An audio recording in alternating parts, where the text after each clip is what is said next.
చాలా మందికి అనిపిస్తుంది ఇన్వెస్టింగ్ అనేది పెద్దవాళ్ల పని, స్టార్టింగ్కి ఎక్కువ అమౌంట్ కావాలి అని. కానీ నిజంగా చెప్పాలంటే మీరు కేవలం 500 రూపీతోనే ఇన్వెస్టింగ్ జర్నీ స్టార్ట్ చేయవచ్చు. మొదట జెరోధా, గ్రో, అప్ స్టాక్స్ లాంటి యాప్స్లో ఒక demat and trading account open చేయండి. PAN card, Aadhaar, bank account ఉన్నా చాలు. వెరిఫికేషన్ కంప్లీట్ అయ్యాక మీరు షేర్స్, మ్యూచువల్ ఫండ్స్ లాంటి వాటిలో ఇన్వెస్ట్ చేయడానికి రెడీ. నెక్స్ట్ స్టెప్, బేసిక్స్ నేర్చుకోవాలి. లైక్ షేర్ అంటే ఏంటి, స్టాక్ మార్కెట్ ఎలా వర్క్ చేస్తుంది, నిఫ్టీ, సెన్సెక్స్ అంటే ఏంటి, ఇవన్నీ రోజుకి 10 మినిట్ కేటాయిస్తే చాలు. యూట్యూబ్లో బిగినర్ వీడియోస్ ప్లెంటీగా ఉంటాయి. Next, actual investment. మీ మొదటి 500 రూపీతో మీరు ఇండెక్స్ ఫండ్స్ లేదా బ్లూ చిప్ స్టాక్స్లో ఇన్వెస్ట్ చేయొచ్చు. ఇండెక్స్ ఫండ్స్ అంటే ఎంటైర్ మార్కెట్ని రిప్రజెంట్ చేసే funds.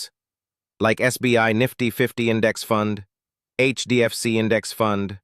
These are low-risk and long-term best options. మీరు ఇండివిజువల్ స్టాక్స్ ట్రై చేయాలనుకుంటే TCS, HDFC Bank, Infosys, Reliance లాంటి స్ట్రాంగ్ కంపెనీస్ కన్సిడర్ చేయండి. 500 రూపీతో ఫుల్ షేర్ రాకపోయినా మ్యూచువల్ ఫండ్లో ఫ్రాక్షనల్ యూనిట్స్ కొనవచ్చు. కంటిన్యూస్గా ఇన్వెస్ట్ చేయాలని అనుకుంటే SIP, systematic investment plan setup చేయండి. అంటే ప్రతి నెల 500 రూపీ అప్రమేయంగా ఇన్వెస్ట్ అవుతుంది. ఇది లాంగ్ టర్మ్ వెల్త్ క్రియేషన్కి చాలా యూస్ఫుల్.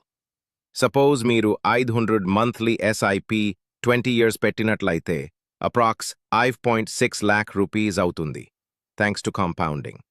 కానీ కొన్ని మిస్టేక్స్ అవాయిడ్ చేయాలి. Random WhatsApp stock tips follow చేయొద్దు. మార్కెట్ రెడ్లో ఉన్నప్పుడు పానిక్ అవ్వొద్దు. ఎమర్జెన్సీ కోసం పెట్టుకున్న డబ్బుతో ఇన్వెస్ట్ చేయొద్దు. లాంగ్ టర్మ్ పేషెన్స్ అనేది మెయిన్ మంత్ర. వెల్త్ బిల్డింగ్ అనేది వన్ డే గేమ్ కాదు, అది హ్యాబిట్, కన్సిస్టెన్సీ అండ్ లెర్నింగ్తో వస్తుంది. కాబట్టి మీ మొదటి 500 రూపీస్ టుడే ఇన్వెస్ట్ చేయండి. Because every big journey starts with a small step. మీరు ఇప్పుడే స్టార్ట్ చేస్తే మీరు ఫ్యూచర్లో మీ డెసిషన్స్ వల్ల